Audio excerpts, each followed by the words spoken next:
जय हिंद दोस्तों, स्वागत है आप सबका आपके अपने YouTube channel Gurukul institute RS में। साथियों, प्रतिदिन की तरह आज की करंट अफेयर्स की टॉप लेटेस्ट जानकारी आपको हमारे इस चैनल के माध्यम से प्राप्त हो रही है। प्रत्येक दिन की तरह वीडियो को स्किप किए बिना पूरा अंत तक देखिएगा ताकि आने वाली सभी प्रतियोगिता परीक्षाओं में आपको इसका पूरा फायदा मिल सके। तो चलिए देर न करते हुए स्टार्ट करते हैं। आज की पहली जानकारी क्या है हमारे पास।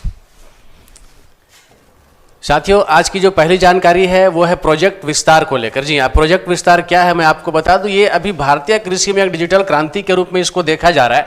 तो आज का ये जो हमारा करंट अफेयर्स का क्लास है, हम इस टॉपिक के साथ शुरू कर रहे हैं, प्रोजेक्ट विस्तार भारतीय कृषि में एक डिजिटल क्रांति। साथियों, मैं आपको बता दूं कि प्रोजेक्ट विस्तार, अब इसका जो संक्षेप अक्षर आप देख रहे हैं विस्तार, तो सबसे पहले मैं आपको इसका पूर्ण रूप बताऊंगा। दोस्तों, विस्तार का पूर्ण रूप होगा virtual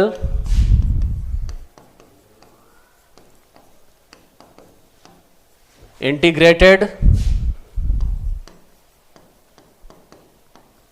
system to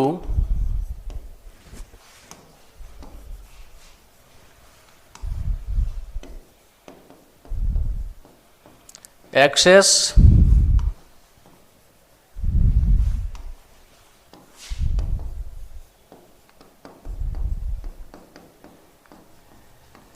agricultural resources. जी हाँ, एक बार इसका पूरा रूप मैं पढ़ दे रहा हूं। विस्तार का पूर्ण रूप क्या है?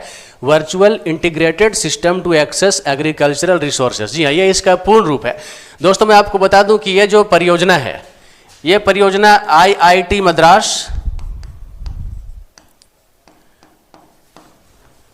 मद्रास के द्वारा केंद्रीय कृषि एवं किसान कल्याण मंत्रालय के द्वारा जो है ये शुरू किया गया है। दोस्तों, इसका उद्देश्य मुख्य रूप से क्या है, तो मैं आपको सबसे पहले इसका उद्देश्य बता दूं कि इसका जो उद्देश्य है दोस्तों,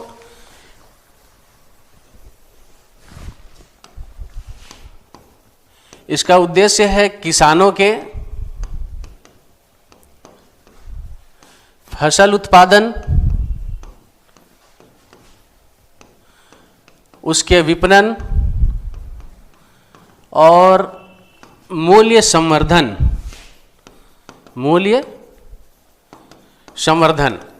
को लेकर ये क्या करेगा, ये महत्वपूर्ण सलाह देने का काम करेगा। सलाह देना इसका मुख्य रूप से काम होगा। साथ ही साथ जितनी भी सरकारी योजनाएं कृषि से संबंधित जो होती है, उसकी जानकारी भी विस्तार परियोजना के माध्यम से किसान प्राप्त कर सकेंगे।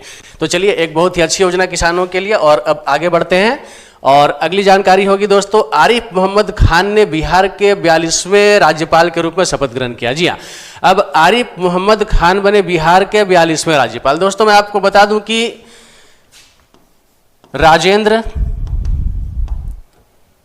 विश्वनाथ आर्लेकर, जी हाँ, नाम याद रखेंगे, राजेंद्र विश्वनाथ आर्लेकर, इनका स्थान लिया है आरिफ मोहम्मद खान ने। और ये जो आरिफ मोहम्मद खान है बिहार के 42वें राज्यपाल बने, जबकि राजेंद्र विश्वनाथ आर्लेकर को साथियों केरल का राज्यपाल बनाया गया। इनको कहाँ का राज्यपाल बनाया गया? इनको केरल का राज्यपाल बनाया गया, जबकि आरिफ मोहम्मद खान को बिहार का 42वां राज्यपाल बनाया गया है। चलिए बढ़ते हैं आगे और अगला प्रश्न है, भुवनेश कुमार बने UIDAI के मुख्य कार्यकारी अधिकारी। साथियों, महत्वपूर्ण समाचार और यहाँ पर एक अच्छी जानकारी, भुवनेश कुमार नाम जरूर याद रखेंगे। भुवनेश कुमार को क्या बनाया गया है? उनको बनाया गया है CEO, चीफ एग्जीक्यूटिव ऑफिसर। किस चीज का? UIDAI का। अब UIDAI क्या होता है साथियों? तो UIDAI होता है यूनिक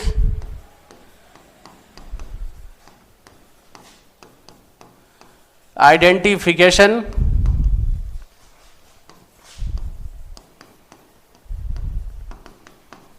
अथॉरिटी ऑफ इंडिया। क्या होता है इसका पूर्ण रूप? Unique identification authority of India. साथियों, UIDAI की स्थापना किस वर्ष की गई थी? 2009 में की गई थी। और दोस्तों, अभी मैं आपको बता दूं कि भुवनेश कुमार को UIDAI का मुख्य कार्यकारी अधिकारी बनाया गया है और इन्होंने अमित अग्रवाल का स्थान लिया है। किनका स्थान लिया है? अमित अग्रवाल का इन्होंने स्थान लिया है। अर्थात इनसे पहले अमित अग्रवाल जो है वो UIDAI के CEO अर्थात मुख्य कार्यकारी पदाधिकारी हुआ करते थे। अब अगला जानकारी आएगा डीआरडीओ से related, defence research development organisation. जी हाँ, सबसे पहले आप इसका पूर्ण रूप जानिए, डीआरडीओ होता क्या है। तो दोस्तों डीआरडीओ का फुल फॉर्म होता है डिफेंस रिसर्च डेवलपमेंट ऑर्गेनाइजेशन, अर्थात रक्षा अनुसंधान और विकास संगठन। जी हाँ, रक्षा अनुसंधान और विकास संगठन। ठीक है, अब पिछले 2 जनवरी 2025 को साथियों डीआरडीओ का 67वां स्थापना दिवस मनाया गया। और डीआरडीओ का स्थापना कब हुआ था? तो डीआरडीओ का जो इस्टेब्लिशमेंट है, इसकी स्थापना साथियों हुई थी सन 1958 ईस्वी में। याद रखेंगे, सन 1958 ईस्वी में डीआरडीओ की स्थापना हुई थी। अब ये डीआरडीओ साथियों है क्या? तो इसका फुल फॉर्म आप लोग जान गए, डिफेंस रिसर्च डेवलपमेंट ऑर्गेनाइजेशन होता है, रक्षा अनुसंधान विकास संगठन होता है। दोस्तों इसका जो मुख्य काम है, मिसाइल,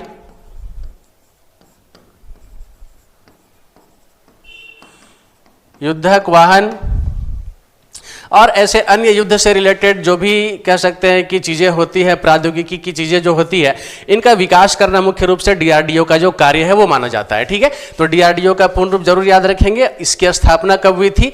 तो 1958 में हुई थी और 2 जनवरी 2025 को इसका 67वां स्थापना दिवस जो है वो मनाया गया। अगली जानकारी है साथियों, अमित शाह ने जम्मू कश्मीर एवं लद्दाख थ्रू द एजेस पुस्तक का विमोचन किया। जी हाँ, अब यहाँ पर याद रखेंगे, बहुत सारी परीक्षाओं में ऐसे प्रश्न काफी महत्व के हो जाते हैं, आपसे सवाल पूछा जा सकता है। जम्मू कश्मीर एवं लद्दाख थ्रू द एजेस नामक पुस्तक का विमोचन निम्न में से किसके द्वारा किया गया था? साथियों क्या हो जाएगा सही आंसर इसका? अमित शाह। दोस्तों मैं आपको बता दूं कि अमित शाह केंद्रीय गृह मंत्री है। क्या है ये? देश के वर्तमान में ये केंद्रीय गृह मंत्री है। कौन है केंद्रीय गृह मंत्री? अमित शाह। और इनके द्वारा जम्मू कश्मीर एवं लद्दाख थ्रू द एजेस पुस्तक का विमोचन किया गया है। साथियों इस पुस्तक का प्रकाशन किसके द्वारा किया गया था? तो इस पुस्तक का प्रकाशन साथियों एनबीटी यानी कि नेशनल बुक ट्रिब्यूनल के द्वारा, नेशनल बुक ट्रिब्यूनल के द्वारा इस पुस्तक का प्रकाशन जो है वो किया गया था। और दोस्तों इस पुस्तक का उद्देश्य क्या है? इसके प्रकाशन का उद्देश्य क्या है? तो इसके प्रकाशन का उद्देश्य है देश की सांस्कृतिक एकता का संरक्षण करना। जी हाँ, देश की सांस्कृतिक एकता का संरक्षण करना, ये इस पुस्तक का मुख्य उद्देश्य है। तो किसके द्वारा प्रकाशित किया गया? नेशनल बुक ट्रिब्यूनल के द्वारा। और किसके द्वारा विमोचन किया गया? तो केंद्रीय गृह मंत्री अमित शाह के द्वारा। अगली जानकारी दोस्तों नोरो वायरस को लेकर। अब नोरो वायरस अभी पिछले कुछ साल पहले, 2-3 साल पहले हम लोगों ने कोरोना वायरस का नाम सुना था। पूरा विश्व जो है इससे बिल्कुल खौफजदा था। और अभी एक नई वायरस को लेकर के काफी चर्चा गर्म है। और ये नोरो वायरस क्या है साथियों, मैं आपको बता दूं कि संयुक्त राज्य अमेरिका में, जी हाँ, यूएसए में इसके सबसे पहले मामले पाए गए हैं। यूएसए में अभी वर्तमान में इसके 90 मामले जो है वो पाए गए हैं। 90 मामले इसके पाए गए हैं। कहाँ पाए गए हैं? तो यूएसए में पाए गए। ठीक है, और अभी इसके कुछ मामले साथियों भारत के केरल में भी, ठीक है ना, भारत के केरल में भी इसके कुछ मामले जो है वो पाए गए हैं। तो साथियों एक नोरो वायरस जो है, ठीक है ना, ये एक प्रकार से रोटा वायरस की तरह एक वायरस है जो कि बैक्टीरिया क्रिएट करता है। और ये हर एक आयु वर्ग के लोगों के लिए खतरनाक प्रकार का वायरस इसको माना गया है। तो इससे बचाव की आवश्यकता निश्चित तौर पे है। नोरो वायरस सबसे पहले मामला कहां आया है? यूएसए में आया है, यूनाइटेड स्टेट्स ऑफ अमेरिका में आया है। अगली जानकारी साथियों, भारत और इंडोनेशिया के बीच गैर बासमती सफेद चावल व्यापार पर समझौता ज्ञापन हुआ है। साथियों अब केंद्रीय कैबिनेट के द्वारा भारत और इंडोनेशिया के बीच गैर बासमती सफेद चावल के व्यापार को लेकर के एक समझौता हुआ है। और इस समझौते के तहत भारत क्या करेगा साथियों? भारत इंडोनेशिया को, ठीक है, भारत इंडोनेशिया को 1 मिलियन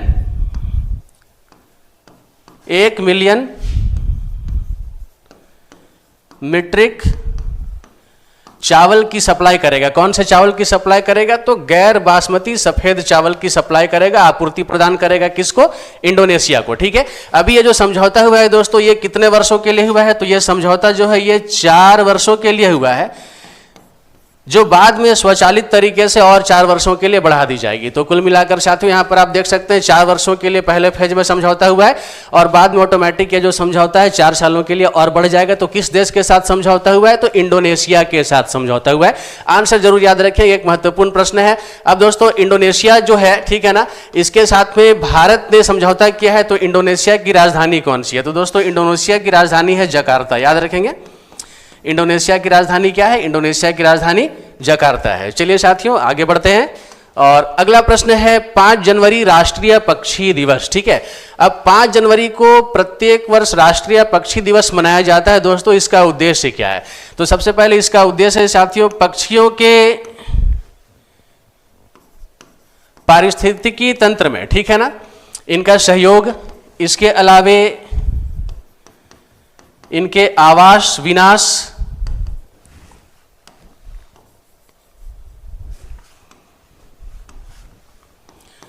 बहुत डिटेल से आपको मैं सारी जानकारी दे रहा हूं, अच्छे तरीके से आप लोग इसे समझने की कोशिश जरूर करेंगे। इकोसिस्टम को लेकर, आवास विनाश को लेकर, साथ ही साथ इन पक्षियों के खाद्य इत्यादि को लेकर के, ठीक है, एक प्रकार से कह सकते हैं जागरूकता फैलाने के उद्देश्य से, ठीक है, इनके संरक्षण के उद्देश्य से प्रत्येक वर्ष 5 जनवरी को राष्ट्रीय पक्षी दिवस जो है वो मनाया जाता है। दोस्तों अगले स्लाइड में बढ़ते हैं और अब अगला स्लाइड आप लोगों के लिए बिल्कुल आप देख सकते हैं, ऊपर में प्रश्न है, नीचे 4 विकल्प दिए गए हैं और आपको प्रत्येक प्रश्नों के सही विकल्प की जानकारी यहां से हासिल करनी है। किस तरीके के प्रश्न आपसे एग्जाम में पूछे जा सकते हैं, चलिए देखते हैं हम लोग। किस भारतीय प्रौद्योगिकी संस्थान के द्वारा कृषि में एक डिजिटल पहल लाने के लिए विस्तार नामक प्रोजेक्ट तैयार किया गया है? साथियों अभी अभी हम लोगों ने जानकारी हासिल की, इसका सही उत्तर कौन सा होगा? ए, IIT मद्रास। जी हाँ, IIT मद्रास इसका करेक्ट आंसर है। तो option number A right answer है इसका। अगला प्रश्न है, अभी हाल ही में बिहार के नए राज्यपाल कौन बने हैं? जी हाँ, अब बिहार के नए राज्यपाल कौन बने हैं? तो बिहार के नए राज्यपाल बने हैं ऑप्शन बी आरिफ मोहम्मद खान। कौन बनाए गए? आरिफ मोहम्मद खान बनाए गए। और इन्होंने किनका स्थान लिया है? तो इन्होंने राजेंद्र विश्वनाथ आर्लेकर का स्थान लिया है। और ये कहाँ के बने हैं? तो ये केरल के बने हैं। जबकि आरिफ मोहम्मद खान जो है साथियों, इनको कहाँ का राज्यपाल बनाया गया? बिहार का राज्यपाल बनाया गया। बिहार का 42वां राज्यपाल बनाया गया। अगला प्रश्न है, अभी हाल ही में किसे UIDAI यानी unique identification authority of India का मुख्य कार्यकारी अधिकारी बनाया गया है? दोस्तों अभी अभी हम लोगों ने जानकारी हासिल की, सही उत्तर कौन सा है? Option A Bhuvanesh Kumar. जी हाँ, याद रखेंगे option A Bhuvanesh Kumar is the right answer. अगला प्रश्न है दोस्तों, रक्षा अनुसंधान और विकास संगठन DRDO की स्थापना कब की गई थी? साथियों मैंने आपको पूरे डिटेल्स इसके बारे में जानकारी दे रखी है और इसका सही उत्तर कौन सा है? ऑप्शन ए 1958 1958 ईस्वी में DRDO की स्थापना जो है वो करी गई थी। चलिए आगे बढ़ते हैं और अगला प्रश्न होगा, अभी हाल ही में किसके द्वारा जम्मू कश्मीर एवं लद्दाख थ्रू द एजेस नामक पुस्तक का विमोचन किया गया? तो दोस्तों अभी मैंने आपको बताया केंद्रीय गृह मंत्री श्री अमित शाह के द्वारा। आप देख सकते हैं इसमें एक कंफ्यूज करने के लिए आपको ऑप्शन डाला गया है उमर अब्दुल्ला, ठीक है ना। उमर अब्दुल्ला एक कश्मीरी नेता भी है और ऐसे कुछ नेताओं के नाम डाल करके आपको कंफ्यूज किया जा सकता है, लेकिन कंफ्यूज होने की आवश्यकता नहीं है। यदि आप अच्छे तरीके से पढ़ाई कर रहे हैं, सारी चीज़ों को बहुत गहनतापूर्वक देखने और समझने की कोशिश कर रहे हैं, तो आपको ऐसे ऑप्शन कभी भी परेशान नहीं करेंगे। साथियों इसका सही उत्तर कौन सा हो जाएगा? तो इसका सही उत्तर है option number c Amit Shah. अगला सवाल है दोस्तों, नोरोवायरस नामक संक्रमण के मामले सर्वप्रथम किस देश में पाए गए? जी हाँ, अब नोरोवायरस नामक संक्रमण के मामले सर्वप्रथम किस देश में पाए गए? तो अभी अभी मैंने आपको जानकारी दे रखी है, बिल्कुल इसका सही उत्तर आप लोग तुरंत कर सकते हैं। इसका उत्तर कौन सा होगा? USA, United states of America. That means option number A is your answer. Okay friends, next question, अभी हाल ही में भारत ने किस देश के मध्य गैर बासमती चावल व्यापार और समझौता किया? ठीक है, अभी हाल ही में भारत ने किस देश के साथ, ठीक है, गैर बासमती चावल व्यापार पर समझौता किया है? ये आपका प्रश्न है। तो दोस्तों इसका सही उत्तर कौन सा होगा? इसका सही उत्तर होगा भारत व इंडोनेशिया। ठीक है, तो भारत और इंडोनेशिया के मध्य, ठीक है, ये चावल व्यापार को लेकर समझौता किया गया है और इससे संबंधित पूरी जानकारी मैंने आपको पिछले स्लाइड्स में दे रखी है।